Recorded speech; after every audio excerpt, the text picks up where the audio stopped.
Welcome. This is going to be a little different episode. Today, I'm going to go through my latest workshop that I just produced at Premier Strategy Box. And I wanted to share that with you guys here on the podcast. Now, this is going to be a little bit of a different episode. And what I really like for you guys to do is I would love for you to lean into this. Throughout the episode, there are going to be different exercises and times of reflection. When we hit those points, what I would really love for you guys to do is hit pause on this.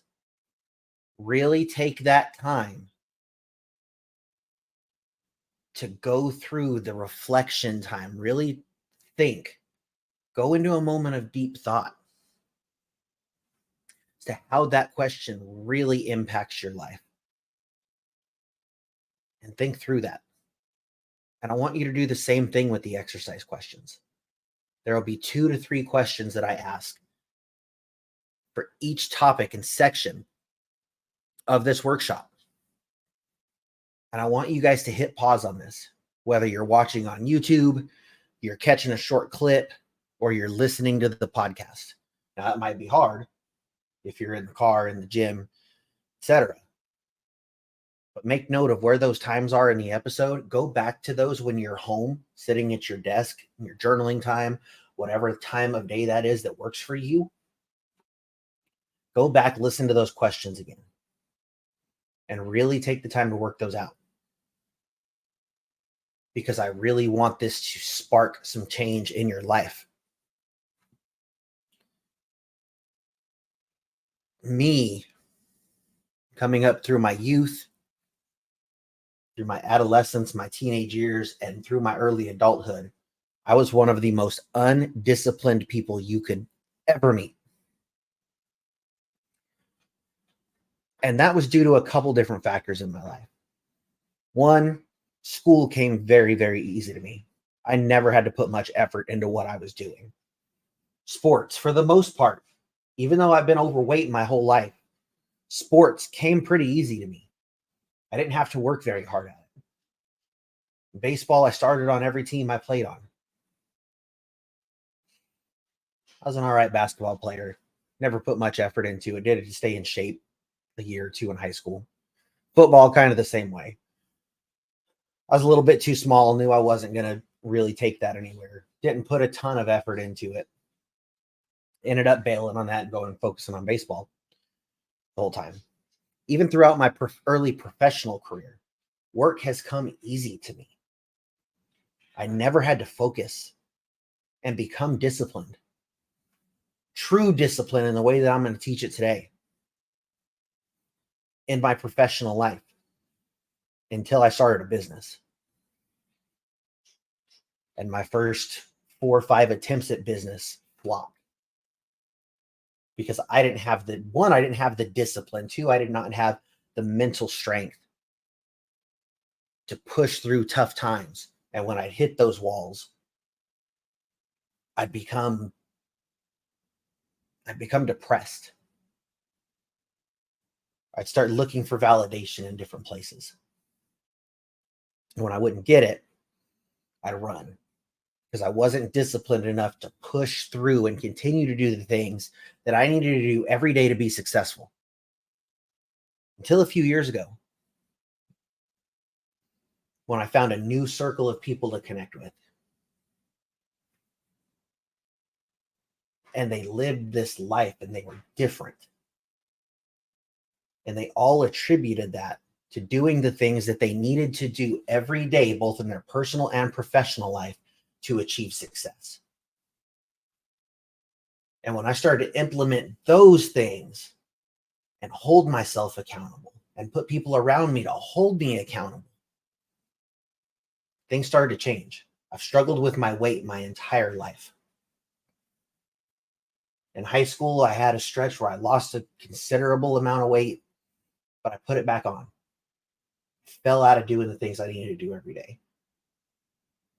Some other factors played into that. We can talk about that in another time.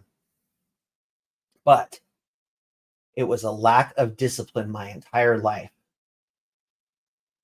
that led me to challenge after challenge after challenge, what I would consider failure after failure after failure for many years. And I'm sure you guys have experienced some of that as well. And that's why I really put this session together. I think it's going to be impactful. And I'd love to teach you some of the things that have helped me grow tremendously over the past few years in my professional life, as a leader, as a husband, as a father, as a member of my community. And just lead me towards becoming the best version of me. The top core value of my insurance agency at Prime Risk Insurance Solutions is we strive for personal excellence. Because when we all strive for personal excellence and we achieve personal excellence results in organizational excellence. That is our commitment, but it all starts with us. So here we go. Today, we are going to work on developing the discipline and accountability needed to lead with confidence and achieve sustainable success. What this is going to include, we're going to talk a little bit about the importance of discipline in leadership. We're going to talk about some strategies you can use to develop self-discipline and how that bleeds over and starts to accomplish team discipline. And then when the heat's on, when the pressure is on us and things start to go south, that's the easiest and most common time for us to start to become undisciplined. When we get in our own head, when we get depressed, when we get anxious, when things aren't going our way, when our marriage is on the rocks, right? Those are the times we become undisciplined, when we're stressed out. Raise your hand if you like to comfort eat. I know I do. When the stress is on, tell you what, there's a box of cookies calling my name. Because I can control that. And I think that it'll help me feel better. Ultimately, it ends up making me feel terrible and lead me down an even worse road, which we'll talk about later as well. But how do we maintain performance and discipline under pressure? First, I want to talk real quick about the definition of discipline pertaining to what we're talking about today. And that definition of discipline, it is the quality of being able to behave and work in a controlled way, which involves obeying particular rules or standards. Who's the one that's going to set those rules and standards? It's going to be you. You are the leader of your own life. Most of you, if not all of you, are the leader of an organization or hold some leadership seat in your organization. You're going to set the tone, the rules, and the standards for your team. And you personally have to possess that quality and behave and work in that way to lead by example. Vince Lombardi says, leading by example isn't a way, it is the only way. And that's where this is going to start. It's going to start with you leading your team. And what is the impact of that going to look like? You're going to inspire your team to maintain high standards, stay focused on their goals, and perform consistently, even in challenging situations. Because they're going to see you doing it. In another session in a few weeks, we're going to talk about developing core values for your company and the importance of that and living by that every day. When you start to lead from the top and lead by example, the dead weight is going to remove itself from the company because it's going to feel out of place. Let that sink in for a minute. Ask yourself, have you ever been in that situation? Have you ever been that person in the company that isn't pulling their weight, that isn't living up to the standards that everyone else is setting? And how did that make you feel? Did you turn and run from that? Because that's what's going to happen. You're going to have one of two things happen. Either they're going to turn and run, or they're going to change. And they're going to start living up to the standard of the team. Real quick stat, a survey by Harvard Business Review found that 70% of high-performing leaders attribute their success to consistent discipline and rigorous self-management. Think about that. 70% discipline, self-management, self-discipline. Let's look at one of those leaders. Everybody knows who this is. Sorry if you're listening on the podcast or watching, you can't see my screen. We're talking about Steve Jobs. Every time you saw Steve Jobs, what did he have on? It's a black turtleneck, some jeans, and New Balance sneakers. That wasn't because that was some trendy style choice that he was trying to make cool. It was a disciplined approach to minimize decision fatigue. We'll talk about that in a little bit too, because that's something that truly changed the start of my day, was eliminating decision fatigue early on in the day. But Steve Jobs believed that reducing the number of trivial decisions he had to make each day allowed him to focus on more important aspects of his work. What you wear every day, sometimes it might. I'll lend some to that. You got to dress for your day, right? You got to dress to impress. But if you can minimize those decisions and not put so much on them early on in the day, it will allow you to focus more on important aspects of your work. Let's talk about my man, Jocko Willink.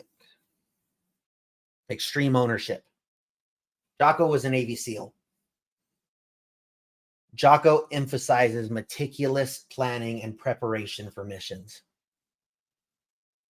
During the Battle of Ramadi in Iraq, Jocko and his team spent countless hours planning every detail of their operations. And they would rehearse scenarios multiple times to ensure every team member knew their role perfectly. And that would significantly reduce the risk of errors in high-stress combat situations. We should be doing this in our business. What are you doing to develop your team? Do you have a disciplined structure in place for team development? Daily, weekly? Are you role-playing high-stress situations with your team on a regular basis? That is huge, you guys. Do you have systems and processes in place to ensure that when the pressure comes, you are not veering off of your customer experience and the service level you've promised your clients? That only happens when you've taken the time and you practice the discipline to implement those systems and processes. So this is going to be our first time reflection. I want you to take a minute after you listen to this. I hope you've got a pen and a pad to write this down. And I'm talking physically writing it down, not typing it on your computer or your notepad. I would really love for you to take a moment, get a pen and paper so you can physically write this down. What gets written gets done. There's studies on the human brain that show them when we physically take the time to write something out, we are more likely to implement it because we retain that information better. So if you need real quick, hit pause here, go grab a pen and a pad, and let's get to work. If you've done that, now that you're back, here's our time of reflection. I want you to reflect on a specific instance where a lack of discipline negatively impacted your work or your personal life. Take a minute and think of that situation.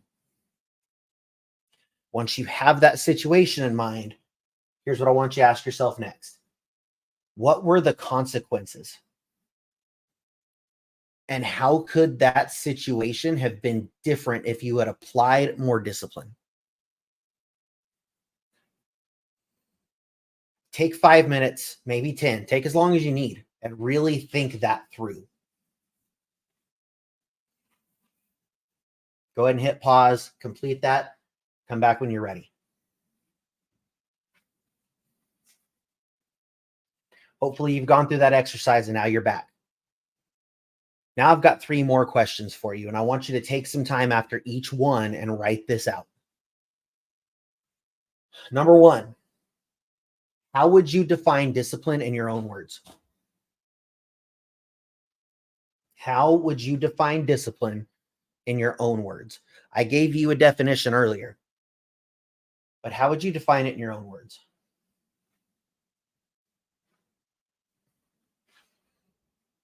Number 2, can you identify a leader who exemplifies discipline? I gave you a couple. There was Steve Jobs and Jocko. There's a ton of others. Some of mine, Andy Frisella, my man. Alex Hormozy, another great influential leader. James Clear, if you have not read Atomic Habits, we'll talk about that in a little bit. What qualities do they possess? What qualities do those leaders possess? I want you to think of 3 to 5 qualities at least that you can identify in those leaders. Take the next 5 minutes and bake that out.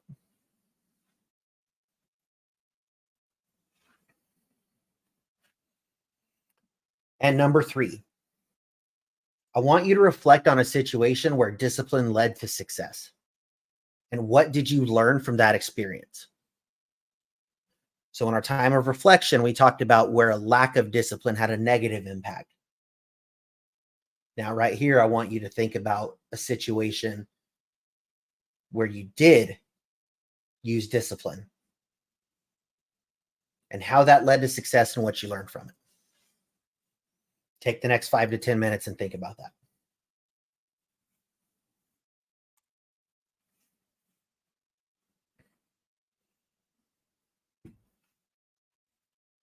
Now we're going to jump into section 2. Developing self-discipline and team discipline.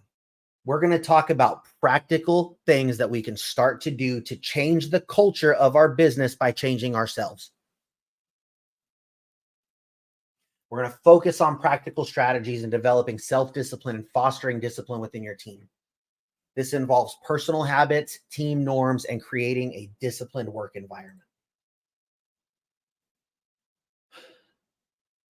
Here is probably the biggest change that impacted me in my personal and professional life. And it comes from the book I just mentioned in the previous section by James Clear, Atomic Habits. If you have not read that, put that on your list right now. Finish whatever you're reading, stop whatever you're reading, start Atomic Habits. As soon as we finish this workshop, it should be the first read on the top of your list. You don't focus on the goal, you focus on the process and activity.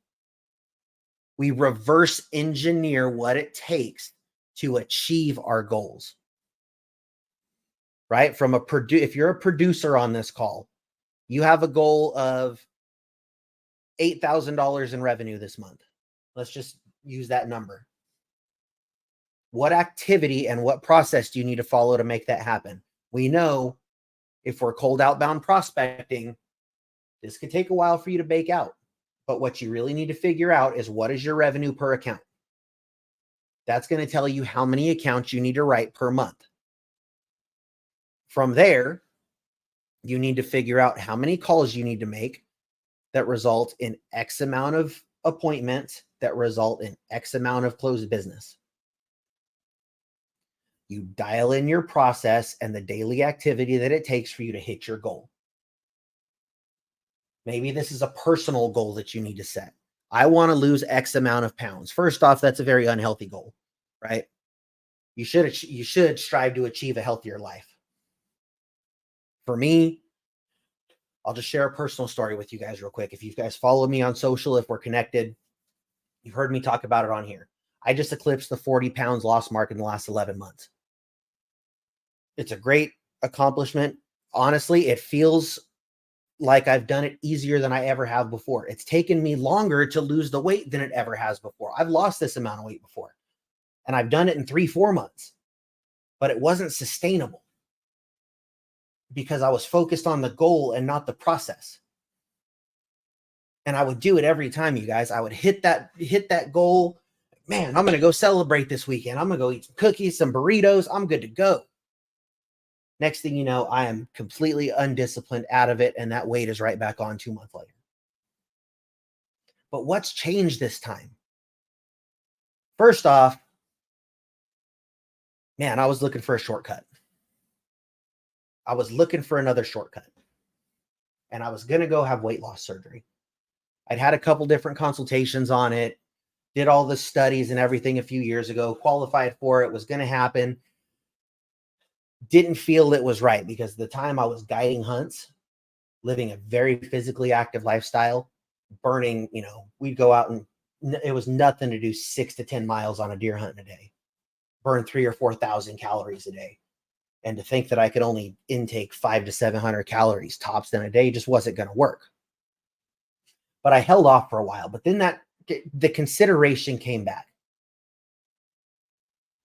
after I started with a new business coach, and he gave me a real gut check moment.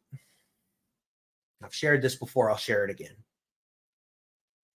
I was pushing 300 pounds last year, and he says, Kody, before we get into anything business, I need you to go 10x focus on your health. Because I'm going to tell you right now, I will not refer you a single one of my friends looking the way you are because they won't trust you. If you can't take care of yourself, how can they trust you to take care of their business? So I heard that and my mind immediately went to shortcut. I'll go have the surgery. I'll suffer through that, have the surgery. I'll lose all the weight, be good to go in 6 months. Well, God had other plans in that, and he made it pretty clear.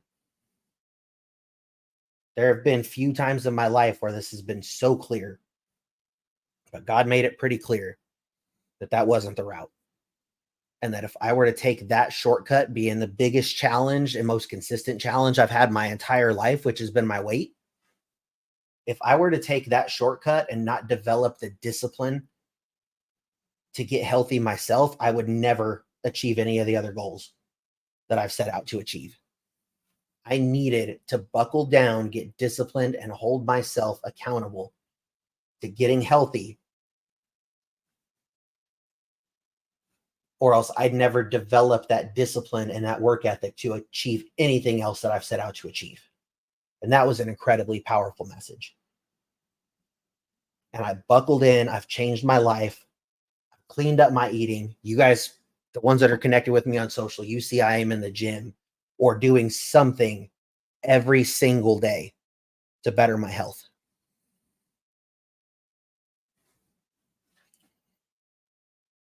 So don't focus on the goals, focus on the process and activity. For me, I haven't gone on any crazy diet. I've cleaned up my eating. I eat meat, fruit, veggies. Dinner time, I throw in some carbs. If I'm craving it, some potatoes, some rice. If I want some bread, I eat some organic sourdough bread. I work my tail off in the gym every day.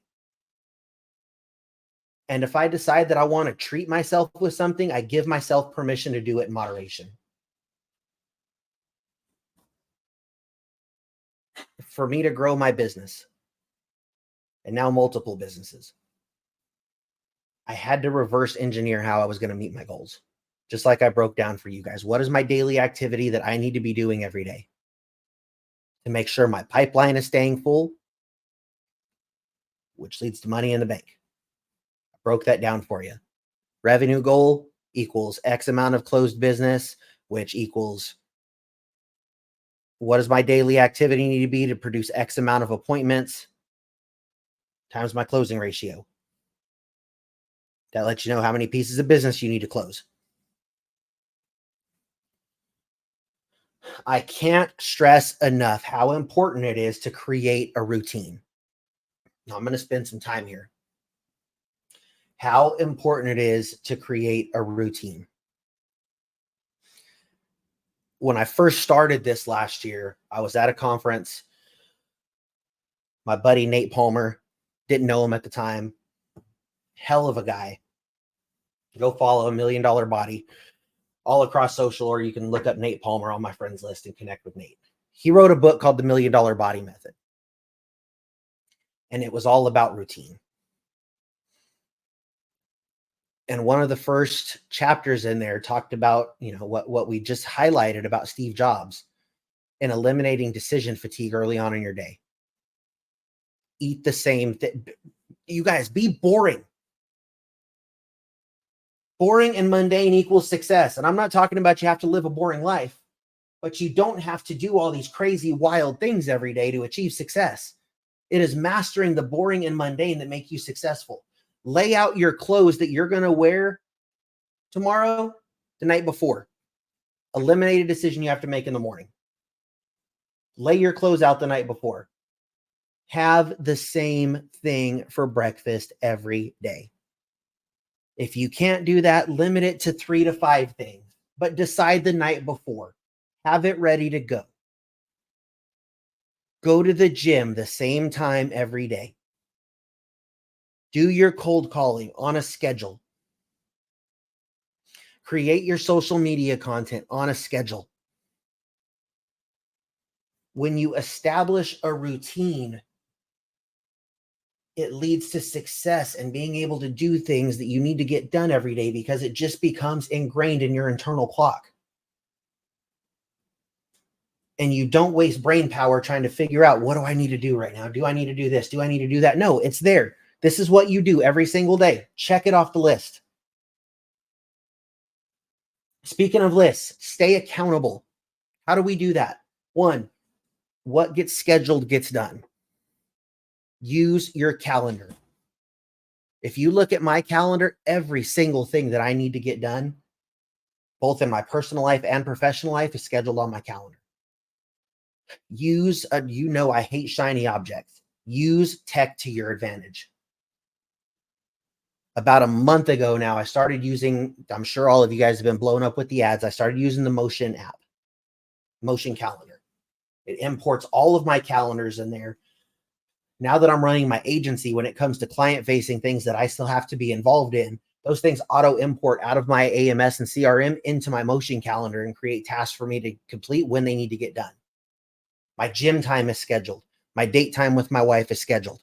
Everything that I need to get done that day throughout my workday is scheduled, whether it's content development, putting together PowerPoints, hell, recording this podcast. It's all on the calendar. To-do lists. If you guys haven't been in one of our time management sessions, the Eisenhower Matrix is a great way to triage and plan your day to make sure that you're getting done the high priority things that need to get done every single day. Sorry, I'm losing contact with the camera here. It's up here. It's weird. It always is. You guys know I'm never looking at the damn camera whenever I'm doing these things. But listen to this. According to a study by McKinsey, organizations with disciplined leadership practices are 2.5 times more likely to outperform their peers in terms of revenue growth. Revenue growth, disciplined leadership practices, 2.5 times more likely to outperform your peers. So what do we need to do to start to develop self-discipline? You guys, the gym changed my life. Plain and simple. You might think it's some hokey pokey gym bro garbage. If you want to start to develop self-discipline, get your ass in the gym every single day. Lift heavy stuff. Don't go do cardio crap. Cardio is important one day or so a week to make sure your ticker's staying strong. You want to start to develop discipline to do hard things, go lift heavy shit. At least 4 days a week. Buy a weighted vest. I'll drop it in the links. The one I got on Amazon. It's about $60. My man, Jason Payne. Shout out my brother. I love you. Just another step I took towards accountability. He messaged me one day, said, "What's your address? I'm sending you a vest." I said, "No, you're not. I'm going to buy it myself because if I don't invest my money in it, it's not going to be important." We'll talk about that later on too. $65. Got me a 40-pound weighted vest. 2 days a week. I'm out 3 miles around my neighborhood with either myself or my dog. A couple times a month, I'll go jog with that 40-pound weighted vest on. I don't take the dog on that because he's a pain in the butt when I try to jog with him. Couple days a week, I'm out with that weighted vest on the days I'm not in the gym. I can't do leg day right now. Blew out my knee a few months ago and it hasn't healed up right, so I can't do leg day right now. I've replaced leg day with my 40-pound weighted vest walks. Still sore as hell after those, but I get out and do them because I got to do it. Exercise and physical activity improve your cognitive function. 14% brain power boost after exercise. They increase your mood. They better your mood. If you're pissed off about something, go deadlift.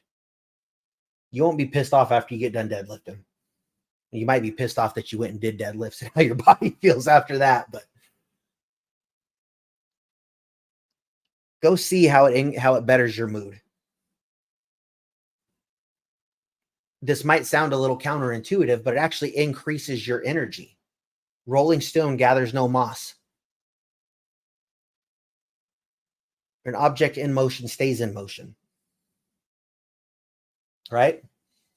You have increased energy when you become healthier. Now check this out. You want to hear a cool stat? People who regularly engage in exercise and physical activity are 2.5 to 3 times less likely to take sick leave at work. Why is that?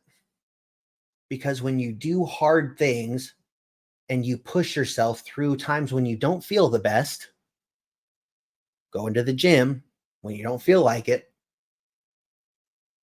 those little, those days where you just don't feel quite right, that some days you're like, I'm just going to call it in today. I'm going to phone it in. I'm not going to do the things I need to do. I'm going to call off work. You can push through that. Be more productive. Your team will show up. And what you're seeing now is many companies are starting to implement workplace fitness initiatives. What does that look like? They're buying gym memberships for their employees. Standing desks. I'm on one right now. Thing's been a game changer. If I don't feel that I've exhausted myself in the gym that morning, I'm up all day long. I don't give myself permission to sit down. But just being up, standing, being able to move, walk, one, it increases our focus, right? But it burns calories and makes us healthier, not sitting on our butts all day. And it's actually shown to increase productivity up to 45% and keeps your employees active and engaged throughout the day. So that's how we better feed our body and become physically disciplined. Let's talk about being disciplined to feed our mind. I am a huge proponent of reading. And disagree with me if you want to. I'm talking physically opening a book and reading it, not audiobooks. Sorry, not sorry. If you want to credit listening to stuff as reading, I've probably read 700 books with how many podcasts I've listened to this year. But I physically only read 11 so far. I think something different happens in your mind when you force yourself to open a book and read what is on the pages. But let me share some more stats with you. When you learn to feed your mind, your communication is going to improve. Your vocabulary is going to improve. You're going to become a better speaker. You're going to come up with new ideas. Your empathy is going to increase because you're going to be exposed to new people and new situations through reading. You're going to read people's journeys, their struggles, their triumphs, their victories. Let's talk about how reading can reduce stress. There's a stat that says a mere 6 minutes of reading can reduce stress up to 68%. That's one reason that I love to read before I go to bed every night. And I read a minimum of 20 pages before I go to bed. I absolutely love it. Crazy story for you. I graduated with a 3.98 GPA, number 3 in my high school class. And I did not read a book from start to finish up until, I was probably 24, 25 when I read my first book. And that book probably took me 3 months to get through, but I finished it. And then after that point, I don't think I read another one until a few years ago. And now I sit down and crank out 20 pages a night. And it doesn't matter if it's the next 5 moves, which is big pages, little print. You want to talk about a tough read, Go read the 48 Laws of Power by Robert Greene. Big pages, tiny, tiny print. Still disciplined to sit down and read 20 pages of that book when I go through it. You guys can see the books back here on the shelf behind me. I finished most of them over the last year. There's a handful of them I haven't started yet just because I look at them and I'm like, man, I really don't feel like big pages, tiny print right now. So I'll pick something else. But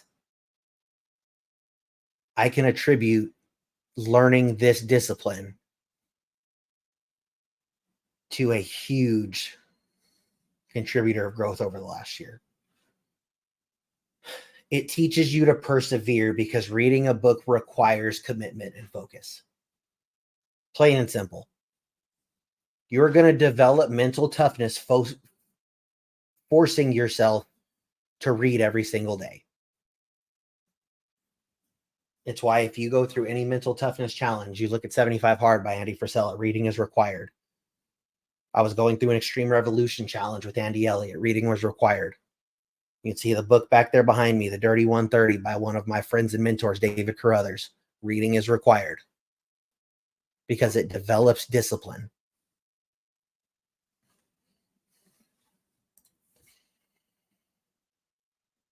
Let's talk about an example of a morning routine that you can start to implement. 1, 30 to 60 minutes of exercise every single morning, whether that be gym, going for a walk, doing push-ups, whatever that might be. 30 to 60 minutes of exercise first thing in the morning. Why do we do it first thing in the morning? You guys ever heard the term eat the frog? It's going to be, and you will figure it out quite quickly, getting your exercise done will be the toughest thing you do all day.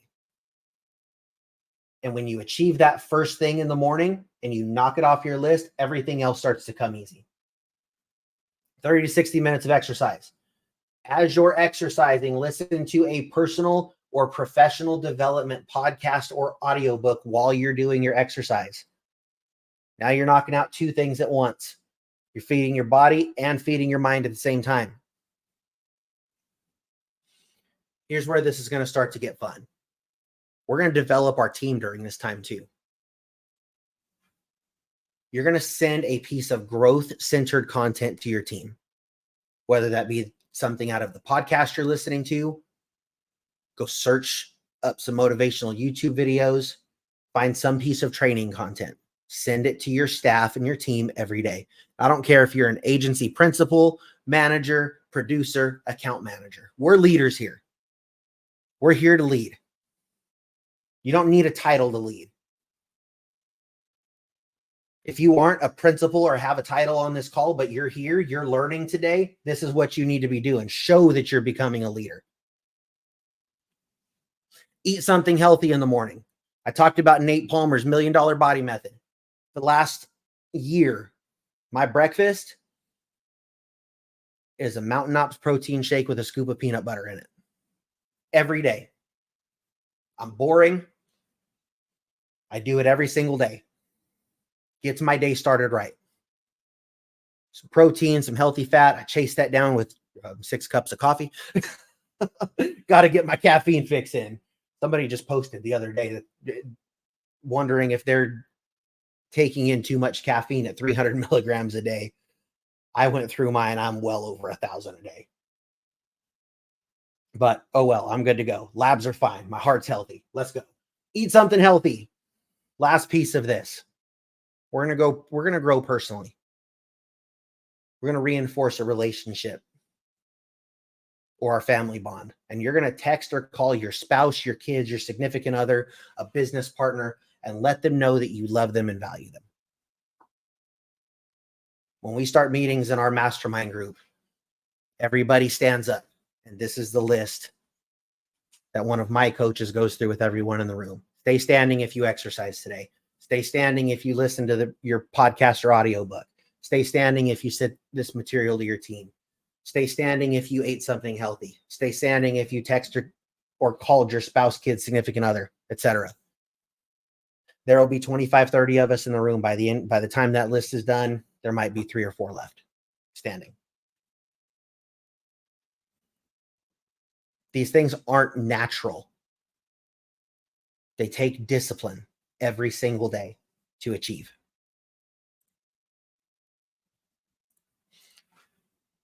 Let's talk about some accountability.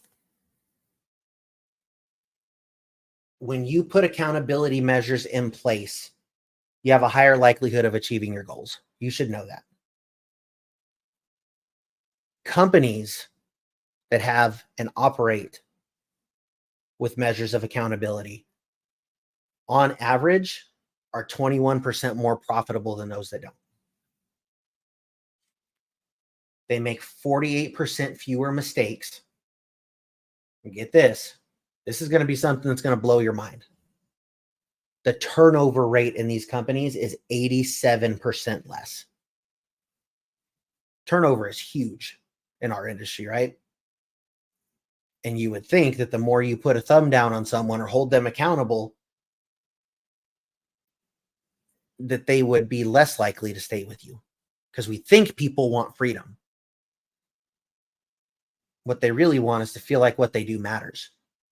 And when you hold them accountable to it and tell them why what they do matters, they feel valued. They feel like they're contributing, and they'll stay with you. What are some different tools you can use to start to establish accountability in your organization? One, EOS. You see it back here on the shelf behind me. There's the book Traction by Gino Wickman.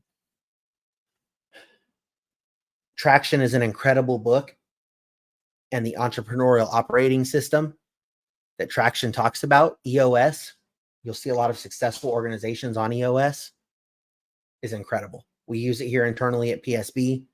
Many of our consulting clients are now on EOS, and we participate in some of their EOS meetings.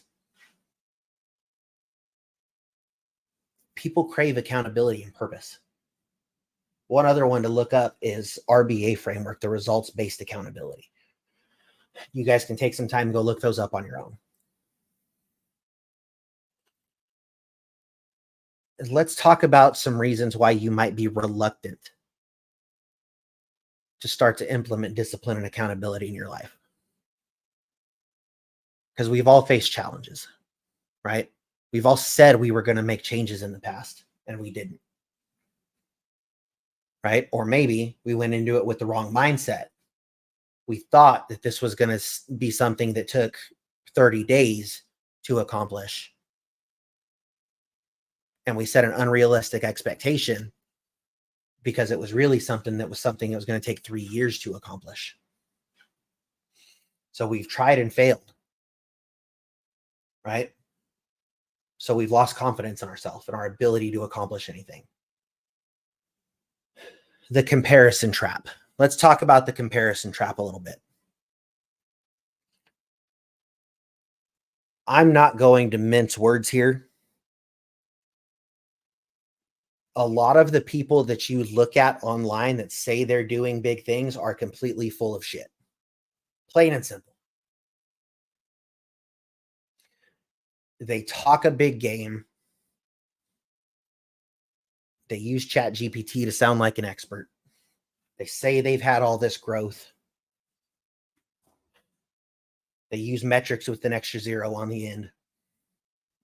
And you look at them and you think that they're so much further ahead of you and you can never catch up. So why even start? I want you guys to write this down, because another extremely impactful, if not 1A, 1B up from my life personally, and this was a recommendation from Mick. When we started working together here, there's a book simply called Mindset by Dr. Carol S. Dweck, D-W-E-C-K. You can get it on Amazon. It's $20-25. Mindset by Dr. Carol S. Dweck. And it talks about the difference between a growth mindset and a fixed mindset. A fixed mindset is capped. Of, I will only ever be this good, so why try? Why try to go further?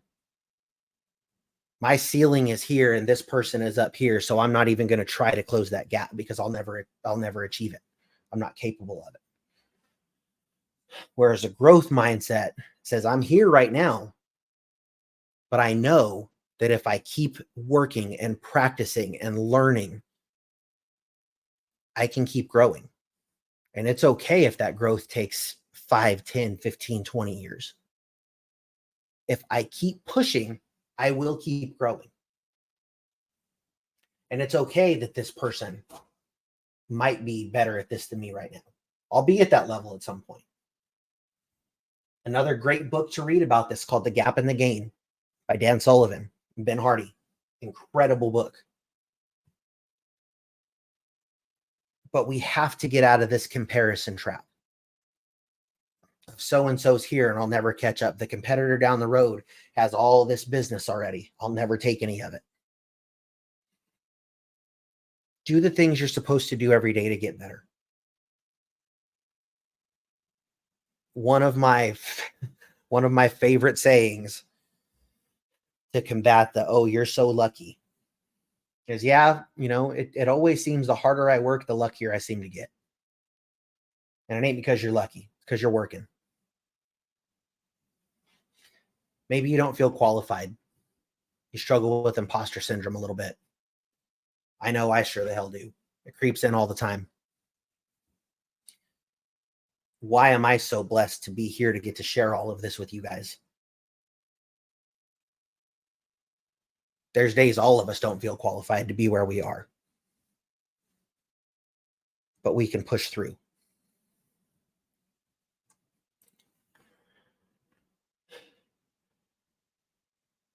It all starts with you. You want to see this start to blossom in your team. It all starts at the top. Creating a disciplined team involves setting clear expectations, providing consistent feedback, and fostering a culture of accountability. You have to coach your team. You have to let everyone know that when you provide criticism or growth opportunities, it's because you care about them and you want to see them grow, not because you're just coming down on them. And you have to leave that open both ways. They have to be able to come to you and tell you that you're screwing up too.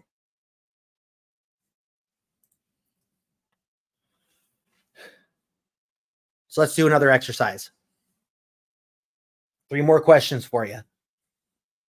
You can pause after each one and really take some time to bake these out. Number 1, what are some non-negotiables that you currently have in place daily, weekly, and monthly that you can attribute to the success you've experienced up to this point? I'll read that again. What are some non-negotiables that you currently have in place? I get this done every single day, week, month, no matter what, that you can attribute to the success you've experienced up to this point. Take a few minutes and figure that out.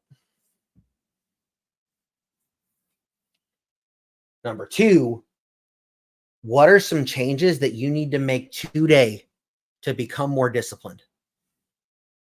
Really examine yourself. Really look inward. What are some changes that you need to make today to become more disciplined?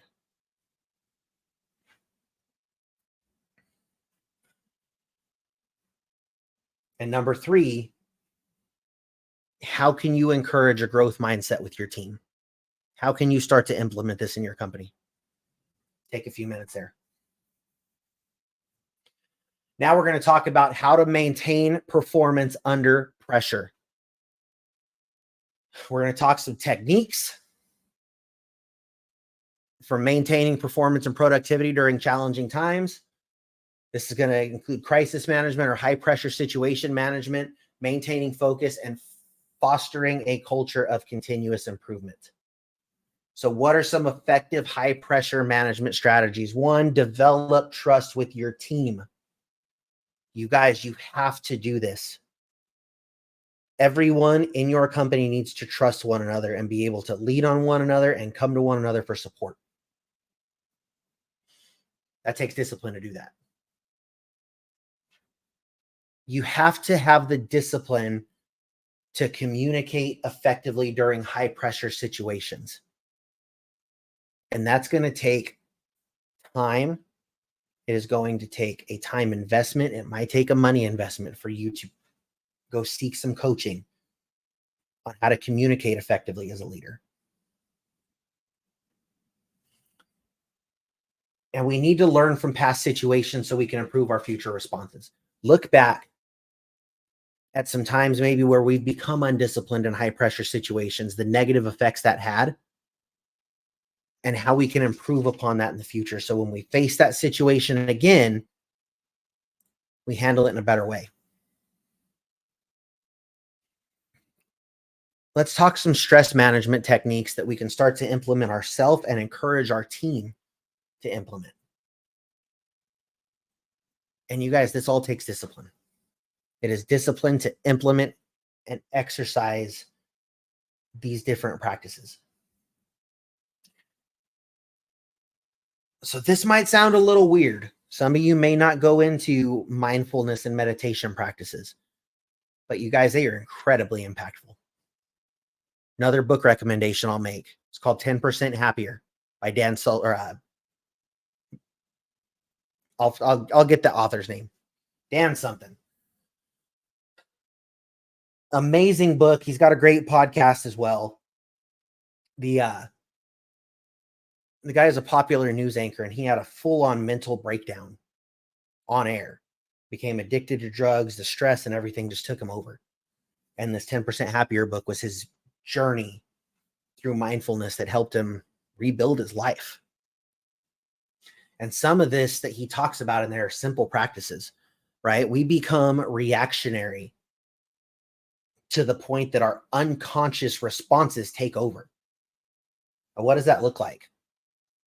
Some simple ways that we may not notice are when you have an itch, you don't think about it, you just scratch it, right? Our body does the same thing in the way that it reacts to stress. So one simple way you can start to capture your thoughts and really start to take control of this are, I just did it. You see that? Pause for a moment when you have an itch and say, oh, my knee itches. I recognize that my knee is itching. And now I'm going to scratch it. Scratch. There we go. You took control of the thought and you had control over the action related to that thought, right? Shuffling in our seat when our back starts to get uncomfortable, right? Or our leg starts to cramp. We just shuffle. Let's pause for a second and say, oh, my back is uncomfortable sitting in this position. I'm now going to adjust how I'm sitting and then adjust. These simple measures that we can take that disconnect our unconscious actions and start to allow us to take control over the way that we react to things. It's something that truly helped me step forward in my mental health. There's another great book up here behind me called The Untethered Soul that talks about that. It talks about giving your thoughts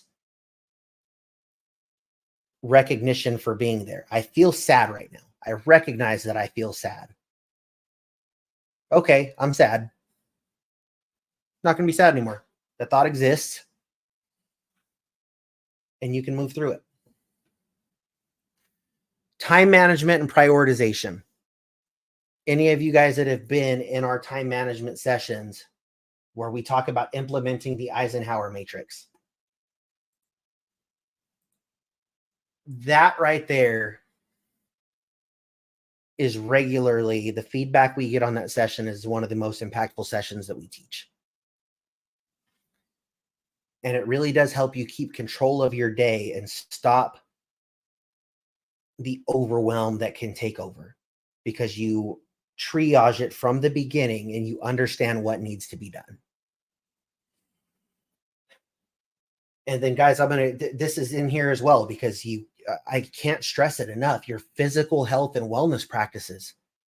When we put crap in our body's going to react negatively when we get in pressure situations.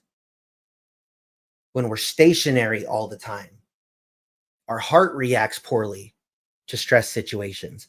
But when you're healthier, your body reacts better to everything. The stress becomes less impactful You feel less drained after you get in a high pressure situation. The adrenaline ups and downs aren't as crazy.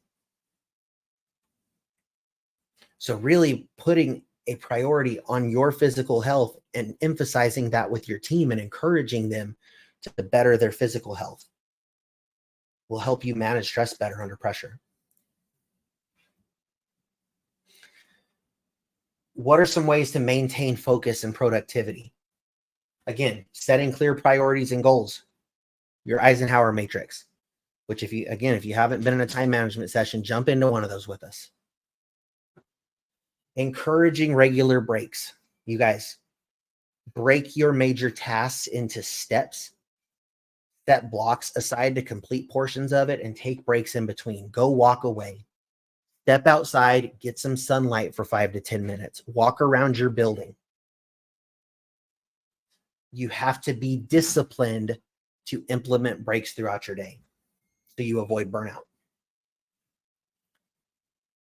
And we use tools and technology to streamline our workflows. We talked about that before. Calendar apps, time management tools, project management software. There's so much out there available to us to help us manage our time, manage our day, and have less stress.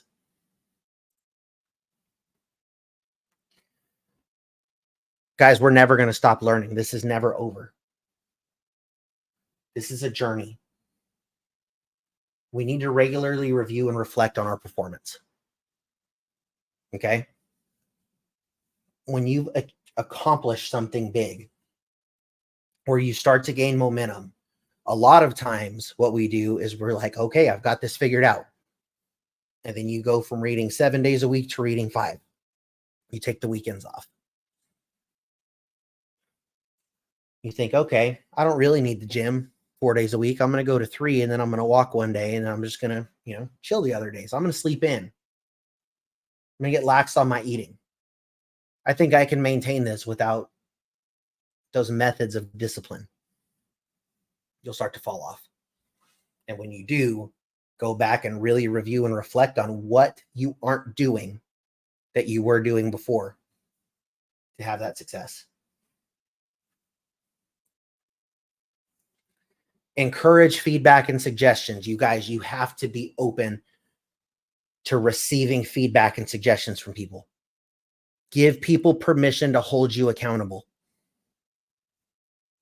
Give people permission to call you out on your bullshit.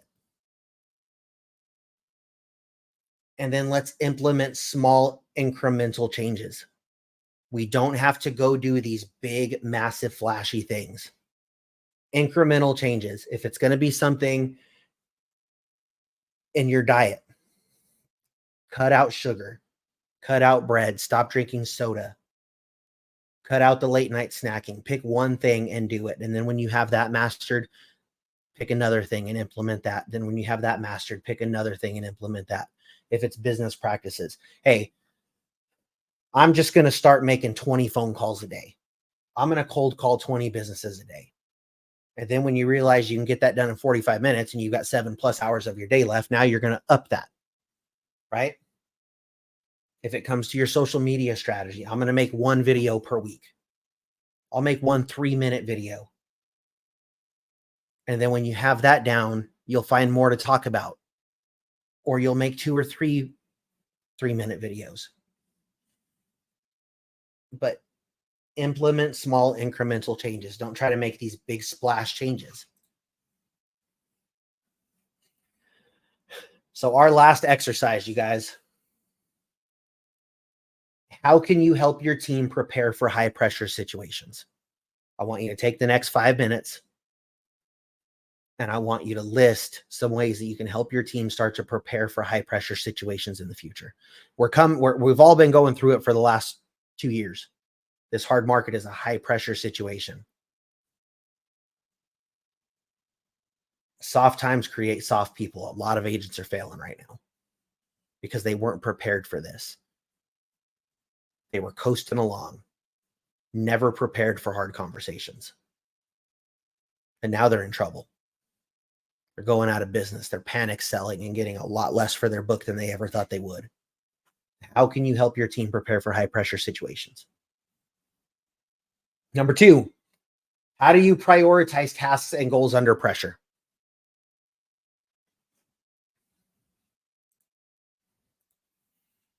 And number 3, how can you foster a culture of continuous improvement within your team?